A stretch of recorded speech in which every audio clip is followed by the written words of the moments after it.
Okay, so I've finished now stitching down all the petals on my applique block. Now what I need to do is we need to square this up and trim it back.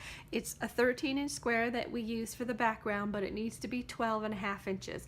And I like to square it up after I've stitched everything down, because sometimes things get a little bit warped when you're stitching around the petals. So we can square it up.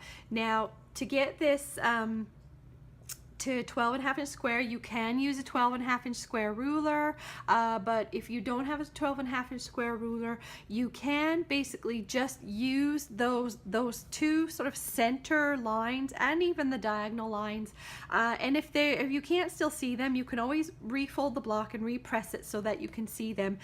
To get a 12.5-inch square and still have it sort of be centered, if you measure 6 1/4 and 6 1/4 and then 6 1/4 and 6 1/4 and you trim those, then that should give you your 12.5-inch square. Now, if you're using a square ruler, you kind of do something very similar to that by finding the 6 1/4 on your square ruler and line it up with that center line, and then find the 6 1/4 in the other direction and line it with the horizontal center line. And then you can actually just work your way around, just trimming the whole thing to a 12.5-inch square. So we're going to just go ahead and go up the side here and along the top. And then I'm actually, since it's all nicely placed there, just gonna come around to the other side and cut.